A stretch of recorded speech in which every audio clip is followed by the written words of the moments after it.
Good afternoon, guys. A very good afternoon to all of you.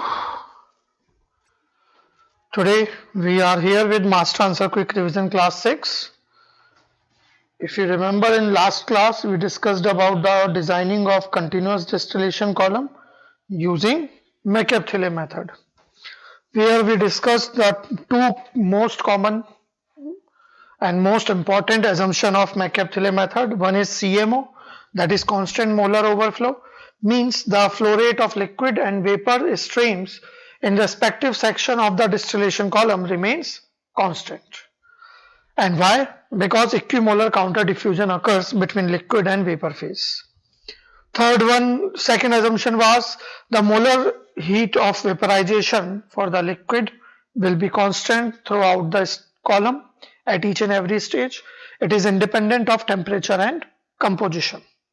Okay, means if you have a mixture of 20% A or 40% A or 70% A, doesn't matter, the amount of heat required for vaporization will be same. And after that we also discussed the feed line equation. So according to the McCabe method, if you remember,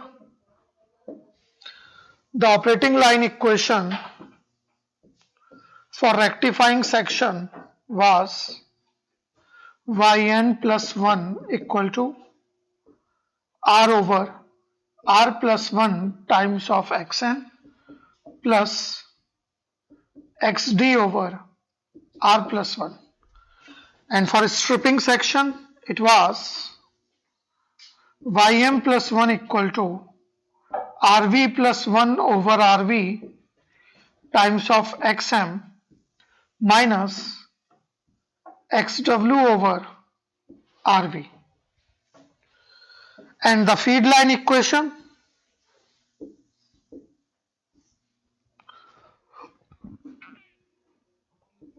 y is equal to q over q minus 1 times of x plus xf over q minus 1.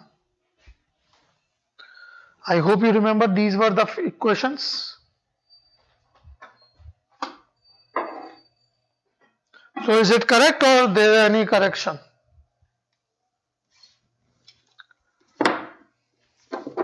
See,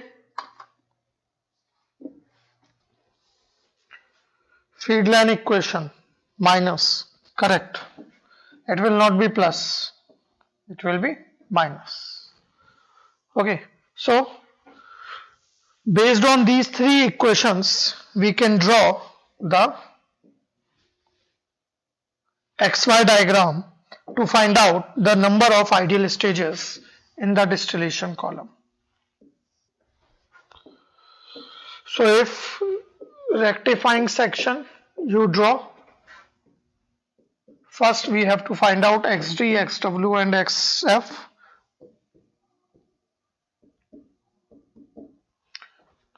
So let's say this is the rectifying section operating line.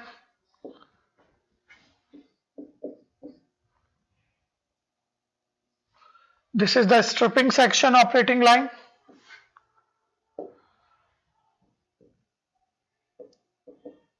So the feed line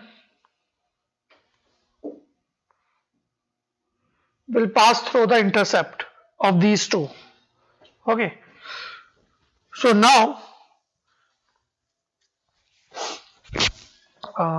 column भी हम draw कर लेते हैं. It will be easy to understand all these things.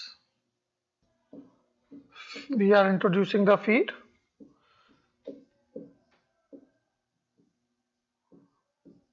Distillate, reflux, V,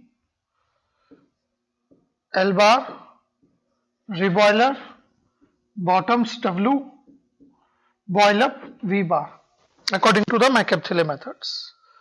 Okay, so here for the vapors, the vapors leaving the first stage will be V1, mole fraction will be Y1, leaving for second stage Y2, leaving third stage Y3. Okay, similarly for the liquid,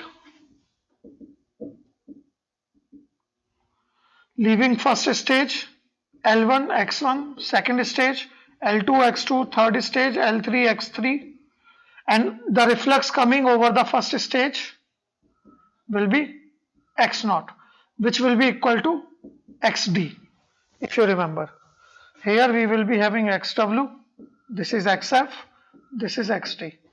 I hope you remember the diagram. So according to operating line equation, we are at the top section. Okay, so this is the first operating line equation for rectifying section. So for first stage, put n equal to 1, or for put at n equal to 0, x0. Okay, put n equal to 0. This equation will become x0 plus xd over r plus 1. This is y1 for the rectifying section. Similarly, when for second stage, n equal to n equal to 0, now n equal to 1, it will be r over r plus 1, x1 plus xd over r plus 1, this is y2. Similarly, for n equal to 2, it will be r over r plus 1, x2 plus xd over r plus 1, and this is y3. So you can understand the operating line will relate x0 with y1, x1 with y2, and x2 with y3 for rectifying section. Operating line. Okay, the operating line means actual mass transfer. So x0 and y1 means, here if you see the equation, x0 and y1 means the relation between these two streams, liquid entering and vapor leaving. x1 and y2 means this one on the second stage, liquid entering, vapor leaving.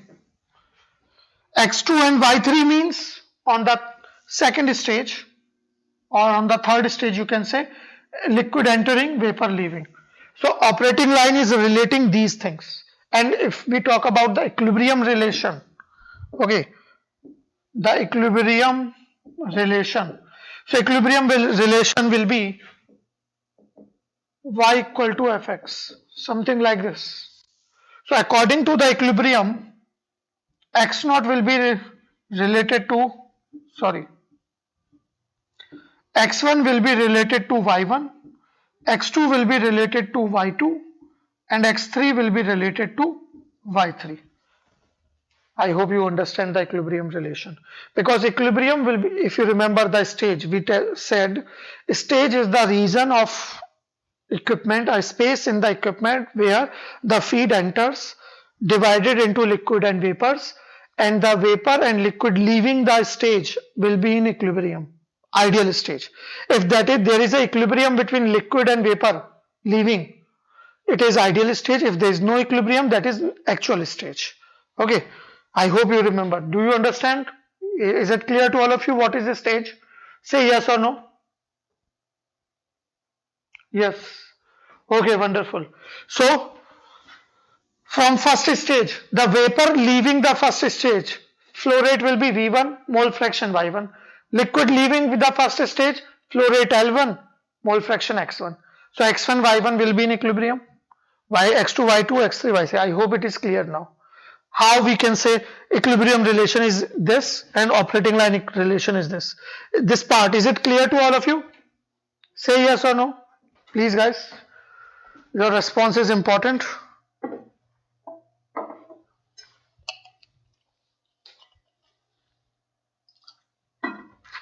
How we are getting these relations of operating actual mass transfer and equilibrium, or you can say operating line and equilibrium curve. Yes, okay, wonderful. Now because every one of us know that in McCabe method we talk about the number of steps, number of triangles, and then we say number of stages. Okay, so how we are obtaining those triangles? That is the question. So see, we know XD. When we know XD, so it means XD and X naught are same. So we know X naught. So this value is nothing but just the X naught. Okay. So X naught and this value, since it is the operating line, so here this will be Y1. As you can see, X naught is related to Y1 thanks to operating line. So X naught, Y1. So this point is X naught and Y1. Now if you see, Y1 is here on equilibrium curve. Y1 is intersecting the equilibrium curve here. So it means on equilibrium curve, thanks to equilibrium curve, if we have Y1, we can find out X1. So if you draw this till this part, this will be X1. And if you see, this point is intersecting the operating line here. Here. So this, if this is X1, so on Y-axis, this point must be, what will be this point? Say, thanks to operating line, if we know X1, then what will be this point? Y2, correct. And if you know Y2, thanks to equilibrium curve, equilibrium relation, you can find out X2. So draw this on x-axis, it will be X2. Okay. And on operating line, now this is the stripping section. We are on a stripping section. Okay. So on a stripping section, operating line, if this is X2, you can see from the operating line of stripping section. If this is X2, it will be a Y3. M equal to 2 means Y3, M plus 1. So you will get Y3 here. And if you know Y3, thanks to equilibrium curve, you will get X3. Okay. So that's how you will get a staircase like this, where the horizontal lines and vertical lines are there. Horizontal lines are the driving force, or you can say actual mass transfer in liquid phase, and vertical lines is the actual mass transfer in vapor phase. Okay. Actual mass transfer in liquid phase on first stage, actual mass transfer in vapor phase on first stage. And that's how we will draw the stages up to until the point XW is covered. And when we will reach XW, after that we will not draw the staircase. And here if you see 1, 2, 3, 4, 4 staircases we are getting, because third stage is ending at this point just before the XW. So definitely XW will come on this side. So 4 stages are there as per the diagram. 1, 2, 3, 4. So we require total 4 ideal stages for the given case. And when you have 4 ideal stages, so what will be the feed tray? On which stage we will introduce the feed? See, you remember the intersection of rectifying section and stripping section. So see where we are getting that intersection point. So the intersection point is here on the second stage. So we will introduce the feed on the second stage. Now people can ask you, where you will introduce the feed? Above the tray or below the tray? Inside the column we have these trays. So when we are introducing the feed, so we will introduce the feed above the feed tray or below the feed tray. So it depends on the feed condition. If feed is liquid, we will introduce the feed above the feed tray. And if feed is liquid, then feed is vapor, then below the feed tray. Okay. And if it is partial liquid and vapor, still above the feed tray. Generally we do like this. That's how we identify the feed tray thanks to McCabe method, and that's how we send the feed. Is it clear to all of you? I hope this is.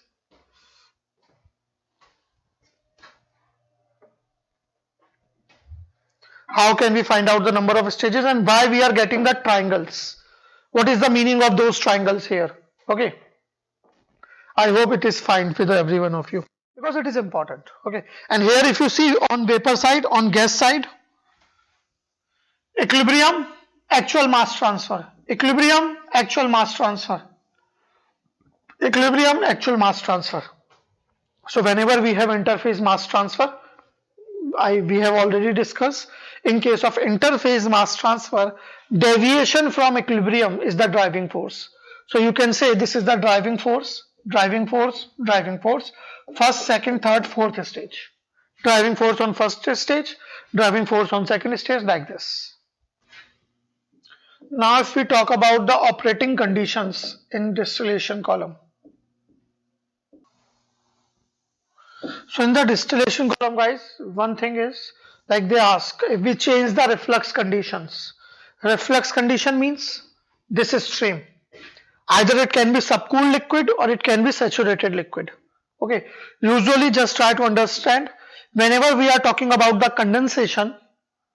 So condensation will give you, condensation means the conversion of transformation of saturated vapor into saturated liquid. Okay, in case of condensation we only remove the latent heat. Okay, so the saturated vapors will convert into saturated liquid. So usually this reflux will be the saturated liquid. But if you remove latent heat plus some sensible heat from the vapors, then this liquid will become subcooled liquid.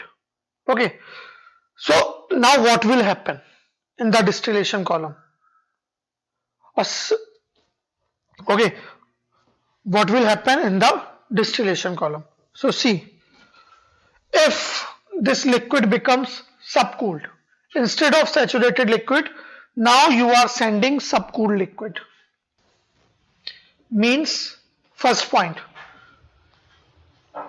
if you want to send saturated liquid, okay, only latent heat will be removed in condenser. But if you want to send subcooled reflux, subcooled liquid in the reflux, then you have to remove extra heat, latent heat plus some sensible heat from the liquid, from the vapors. Okay, in that case, condenser load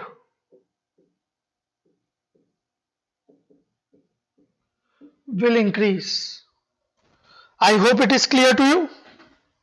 Condenser load will increase. Yes. Now,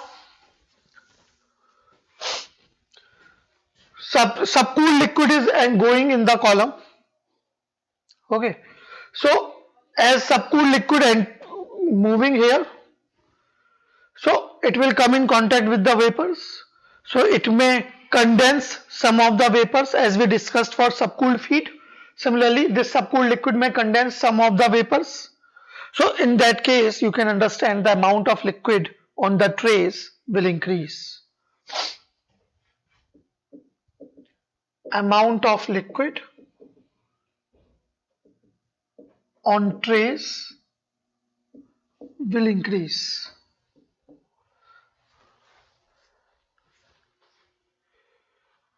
And if the tray load is increasing, so obviously the tray diameter you have to increase.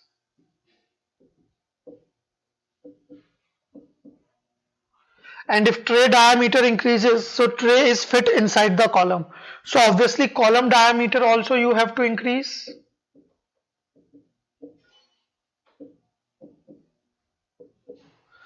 And as column diameter increases, that's a thing, a different thing. Okay. Now here, amount of liquid and vapors will increase. So this subcooled liquid will enter in the reboiler. Now just try to understand, all this study we are doing for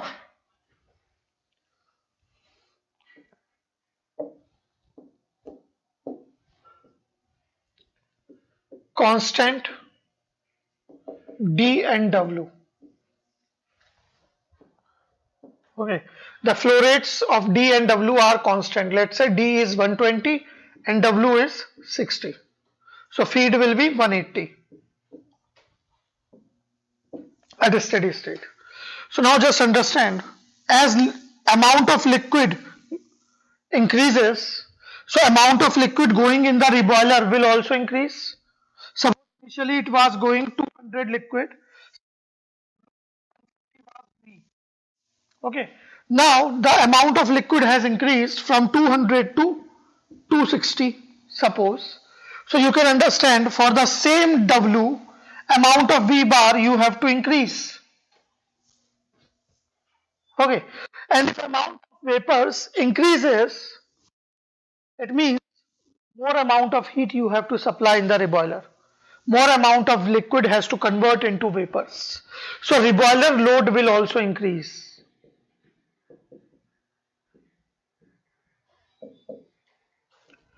And the vapor on the trace will also increase. And now more vapors are going in the system. So let's say here it was 230. Okay, now since here V bar increases, V will also increase, as we know that V is equal to V bar plus F, 1 minus Q times of F. Okay, so if V bar increases, V will also increase. Let's say from 230 it becomes 300. So condenser load increases, we have already discussed that. And for the same D, if V increases, for the same D, L will also increase. So amount of reflux will also increase.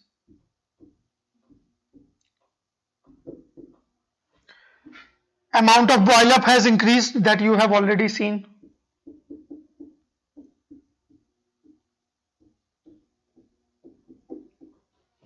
Okay, so that's how the operating conditions in the distillation column will be.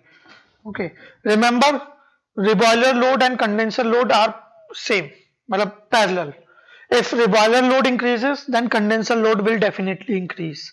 And if reboiler load decreases, condenser load will decrease. Okay, it cannot happen at any cost. Even in imagination, it is not possible that one is increasing and other one is decreasing. Both will increase or both will decrease. Same thing will happen on the reboiler and condenser on their load. Okay, I hope this part is clear to all of you. Now, the operating conditions, the boundary. So the distillation column always run according to the reflux ratio. Okay, with the help of reflux ratio, we can decide the boundary condition of the distillation column.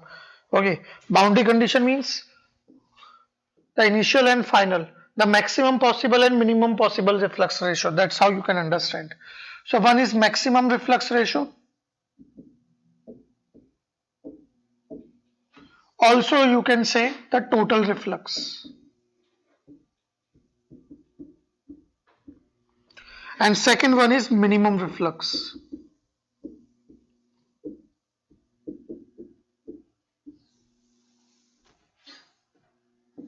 So here we have R minimum. And here we have R reflux ratio. Total reflux ratio means infinite.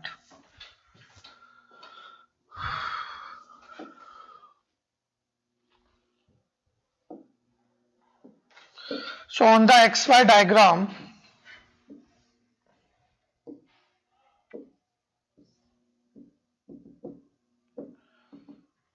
see, if I talk about this X equal to Y line, okay, or the 45-degree line. So can anyone of tell me what is the value of the slope? What will be the slope of 45-degree line?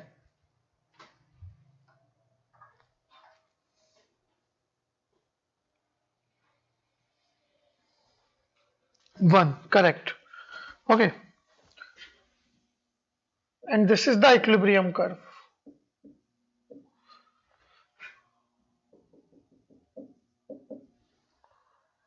And this is the operating line of rectifying section.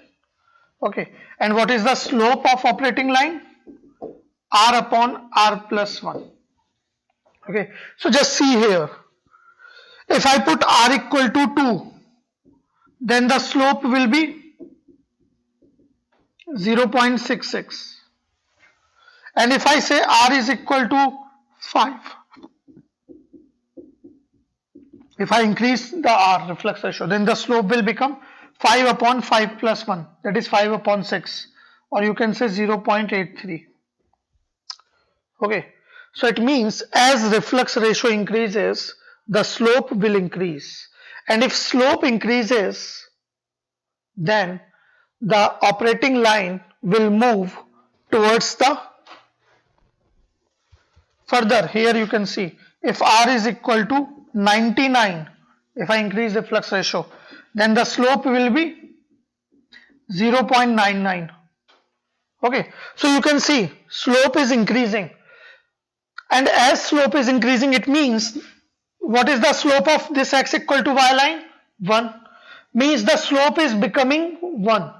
Okay, so that means as reflux ratio increases, the operating line will move to x equal to y diagonal, will move closer to x equal to y diagonal. Similarly, if I decrease the reflux ratio, slope is also decreasing, means the operating line will move towards the equilibrium curve, you can say. Okay, the operating line will move towards the equilibrium curve. Like if this is the operating line for slope R1. Now we are decreasing the slope from R1 to R2. So the operating line will be like this. Okay. Now further, if I decrease the slope from R2 to R3, the operating line will be like this. That's how the operating line will change. Okay. And here you can understand based on the feed line, say this is the feed line XF. So feed line and operating line are intersecting at this point.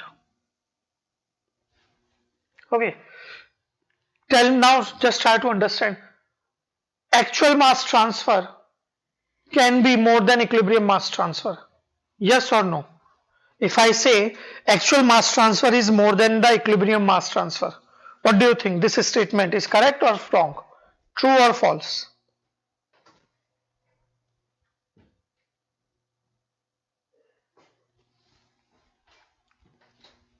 This is a false statement. Actual mass transfer can never be greater than the equilibrium mass transfer. It will be less than or equal to equilibrium mass transfer. Okay, so that means the reflux ratio, okay, for which the operating line is intersecting the feed line at equilibrium curve. The reflux ratio for which operating line is intersecting the feed line at equilibrium curve,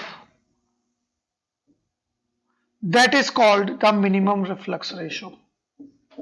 Because we know that as reflux ratio decreases, operating line will move towards the equilibrium curve.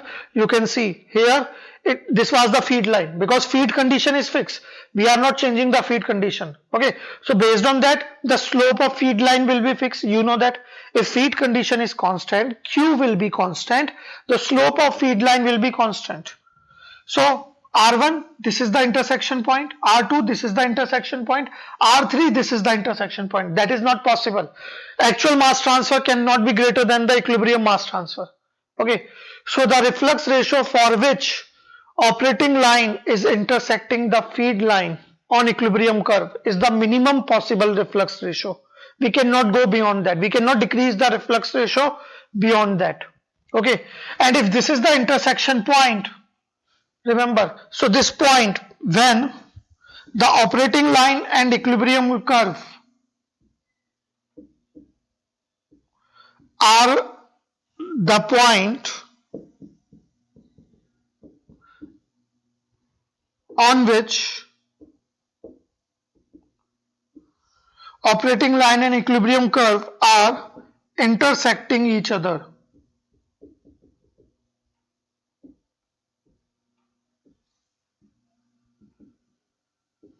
is known as PINCH point, pinch point. So this point, let's say P, will be the pinch point. So remember, operating line of rectifying section cannot go beyond the equilibrium curve. Okay, as feed line is fixed, so the point at which operating line will intersect the feed line and equilibrium curve, both will be known as pinch point, and the slope of operating line at that point is called minimum reflux ratio. And here if you try to draw the number of staircase as we have seen, okay, so you can see here, since operating line and equilibrium curve are intersecting, so here the number of triangles will become infinite. Okay, so at minimum reflux ratio the number of stages will be infinite, number of ideal stages required will be infinite. And at total reflux, when R is infinite, you can see slope is infinite upon infinite plus 1, means almost 1. Okay, this, the operating line will lie over the xy diagonal, because it cannot go below this. The operating line cannot go below the xy diagonal. Okay, so for total reflux, this will be the operating line. It will lie over the diagonal, and when operating line lies over the diagonal, the number of stages required will be minimum. So number of stages required will be minimum. Okay, why? Because you can easily understand on this diagram. Okay, this was the driving force. If operating line is on the diagonal, so you can understand that driving force will increase, and when driving force will increase, mass transfer will increase. So obviously when we have high mass transfer, high driving force, so why we need large number of stages? Logical. Okay, so logically that's how you can explain. At total reflux, driving force will be very large, so maximum, so number of stages required will be less, minimum. So I hope it is clear now, the total reflux and minimum reflux ratio.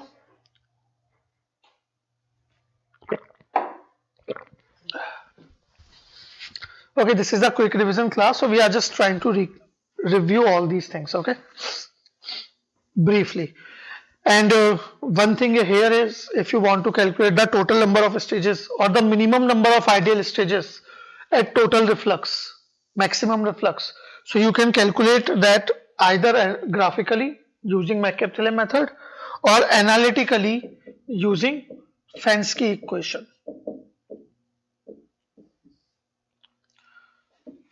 At total reflux.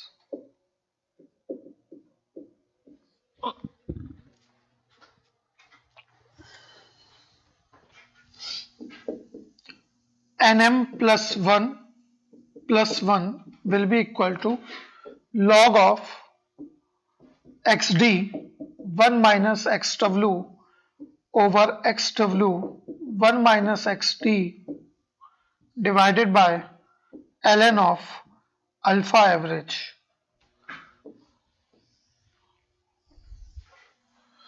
Usually if you see the books, instead of using nm plus 1 they can use nm plus 1.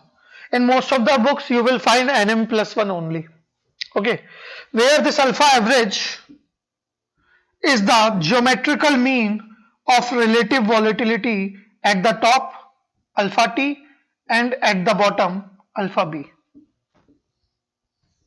Okay, because we know that a relative volatility is the function of vapor pressure, and as temperature changes, vapor pressure changes. So we know that in distillation column, at the bottom temperature and at the top temperature will be different, because at the bottom temperature will be maximum as we are close to the reboiler, at the top temperature will be minimum as we are away from the reboiler. Okay, so if temperature is different, so obviously vapor pressure will be different, so the relative volatility will be different. So this alpha average is usually the geometrical mean of relative volatility at the top and relative volatility at the bottom. And what is the logic of this line? Nm plus 1, Nm plus 1 plus 1 or what? So remember here, in Fensky equation, this part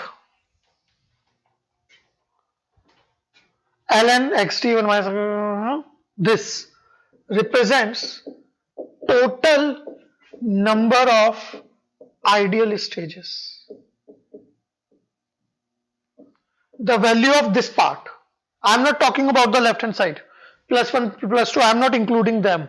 I am just saying the value of this ratio will be total number of ideal stages.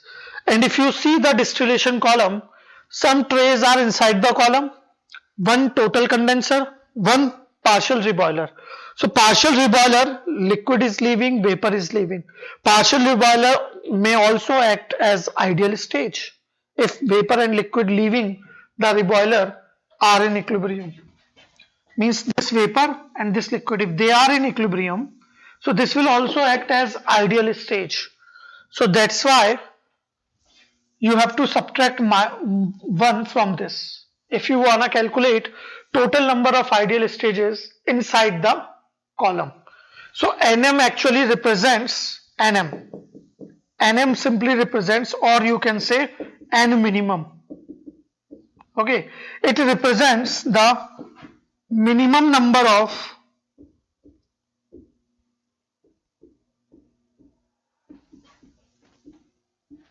ideal stages inside the column. Okay, so this is minimum total number of ideal stages.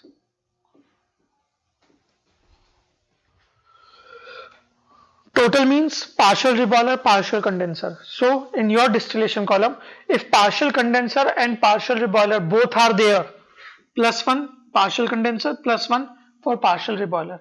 If total condenser and partial reboiler is there, plus 1 for partial reboiler. And if total condenser and total reboiler is there, then only Nm will be equal to this. Because reboiler and condenser, when they are total condenser and total reboiler, they will not act as a stage. So whatever number of stages are there, those will be inside the column only. Is it clear now? I hope. Is it clear to all of you? Is it clear, guys? I hope this is, but if you will answer, that will be better.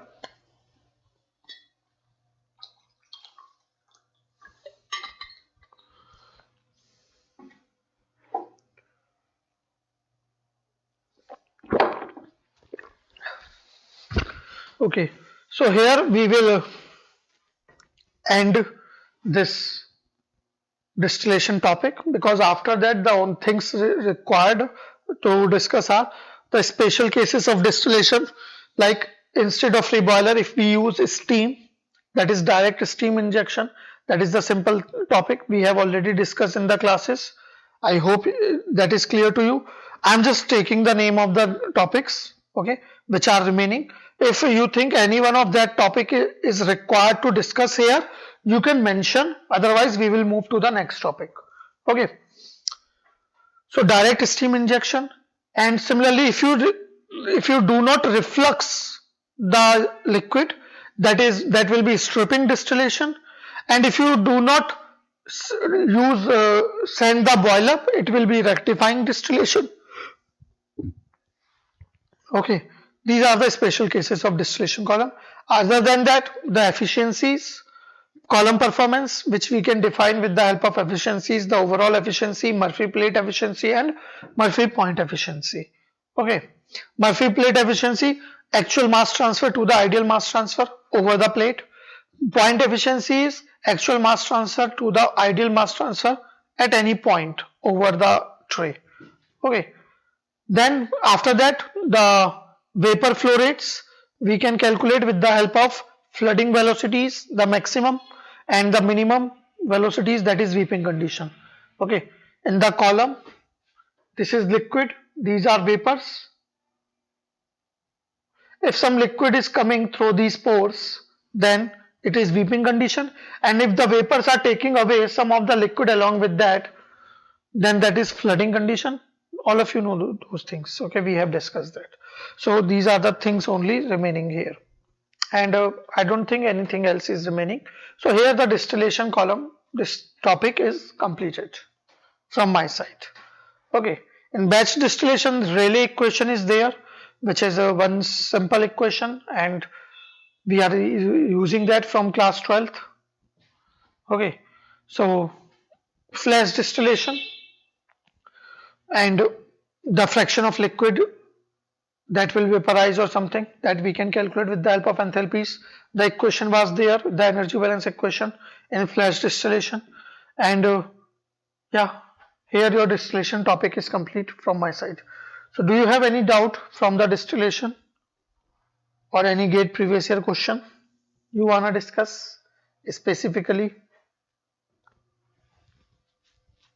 Otherwise I will discuss 2 or 3 gate previous year questions here, and then we will move to the next topic.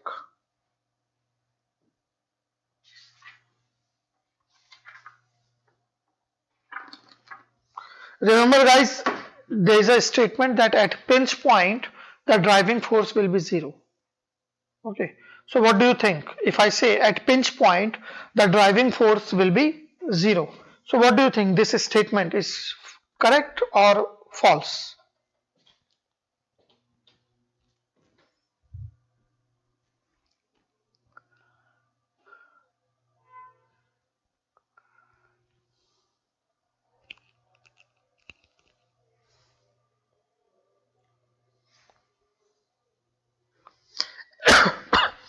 At pinch point the driving force is 0. This statement is correct or incorrect, true or false?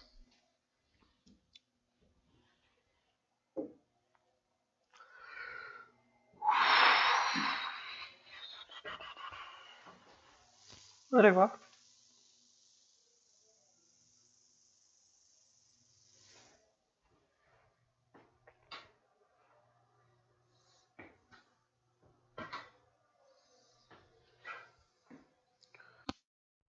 hello guys, can you give your response? Don't know? Arey, I just told you. Hello, what are you doing guys? The point on which operating line and equilibrium curve are intersecting each other. Operating line and equilibrium curve are intersecting each other. And what is driving force? Deviation from the equilibrium. So operating line and equilibrium curve are intersecting at pinch point. So deviation from equilibrium is 0. So driving force is 0. Correct now? Is it clear? Thank you Shankar for your response. Okay, wonderful guys. Now question number 145 on your demand. This is the question number 145. अरे यार फिर से यही वाला question, बहुत ही boring question है ये, कुछ है ही नहीं इसमें. Just before we talk about this question, there is a point which all of you, let me see whether you guys know or not. Suppose I have a steam table data for pure water.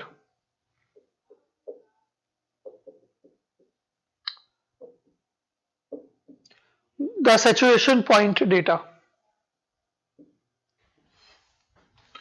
Okay. So now there is a case that I have a container filled with liquid. Pressure is 1 atm. Temperature is 70 degrees Celsius. Water is there, H2O. So what will be the phase of water?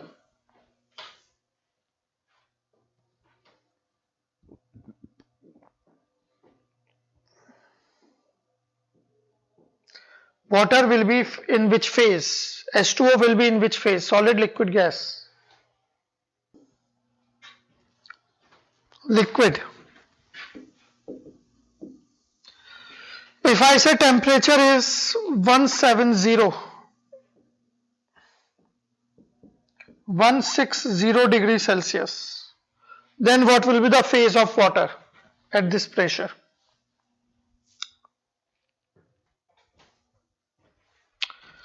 Vapor. Correct? Now at 160 degrees Celsius, pressure is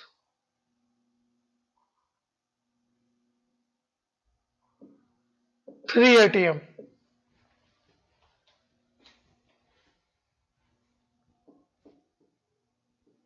Or let's say 4 atm. Now what will be the phase? Partially vaporized. At 1 atm the boiling point temperature of water is 100 degrees Celsius. So if the temperature is above 100, it will be vapor, complete vapor. Only at 100 degrees Celsius we can say either it will be liquid or vapor or liquid plus vapor. Anyways, at 4 atm and 160 degrees Celsius, what will be the phase, liquid or vapor?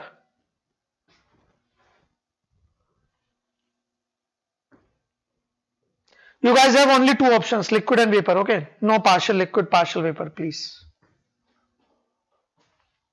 At 4 atm, the boiling point temperature of water is 250 and the temperature of this is 160, less than this. So it is subcooled liquid we can say, or whatever, but the liquid. Okay.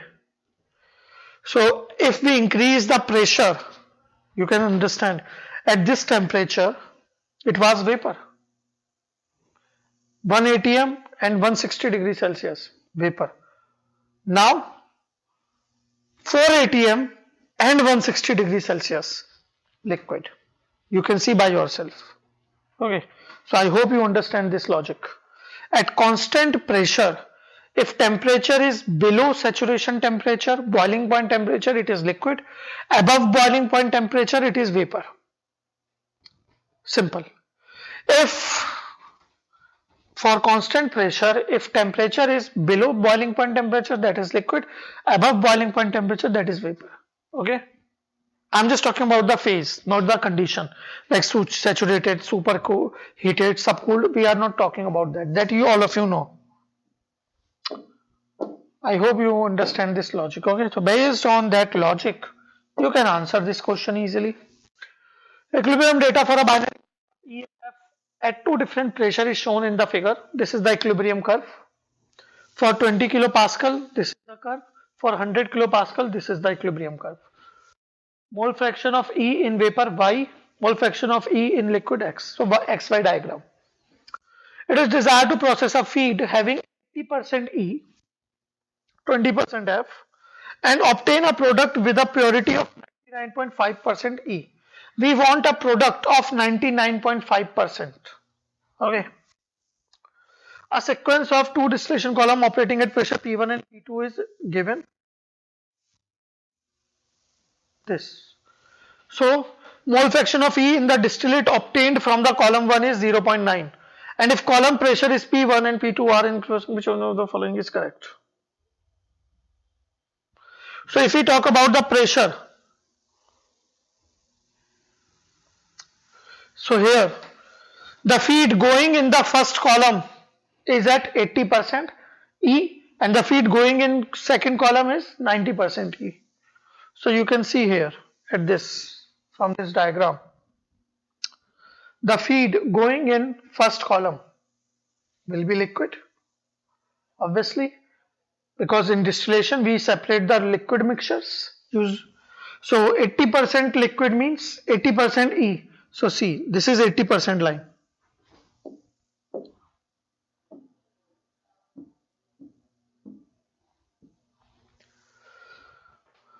So this, it is, which equilibrium curve is coming first? 20. So the first column is operating at 20 kilopascal. Simple. The feed in second column is having 90% E. 90% E means this. So which curve is coming first? So 100 kilopascal, P2, P1, P2. Okay, because it is liquid. This is liquid. And you can understand on this equilibrium curve, below this is liquid, above this is vapor. That's how you can understand. If you remember the azeotropic topic we discussed, XY diagram, how to understand the XY diagrams there. Now, for the sector, we want a product of 99.5% purity. So in the outlet, which is from column 2, 99.5% E is coming. Okay, so you can see this is the liquid line. Below this we will have liquid, above this we will have vapor. So 99.5% liquid will be somewhere here, close to 1 for 100 kilopascal line.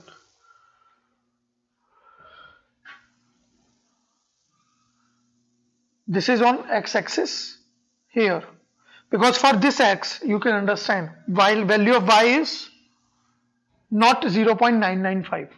For x equal to 0.995, y is not 0.95. So that is obvious that it will be in liquid. At this pressure, this much E will be in liquid phase only. So means in the second column, E will come in liquid phase. Liquid phase means at the bottom, not in the vapors. So option D will be your answer.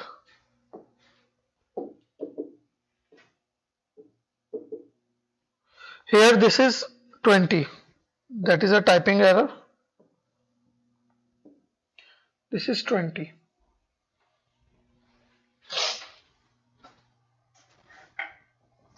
Is it clear now, Prashant?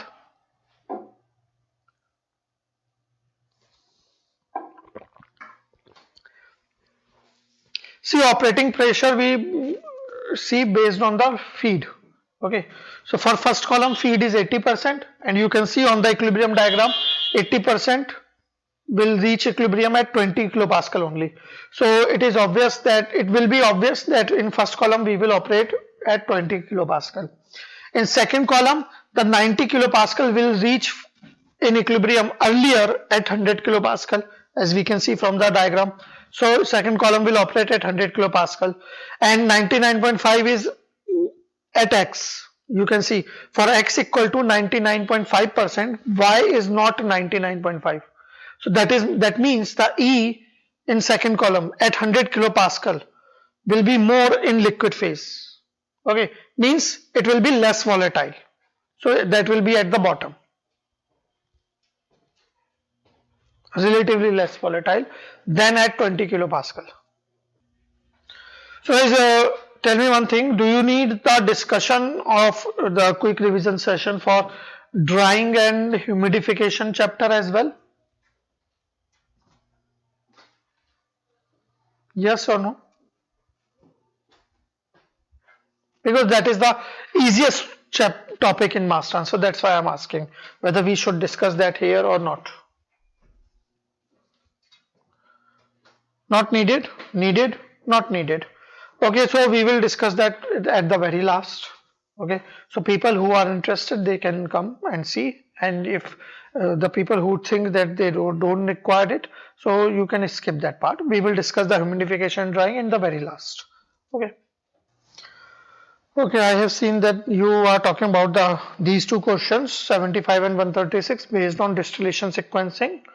And distillation sequencing, I think we haven't discussed in the classes. Okay, so we will cover that tomorrow.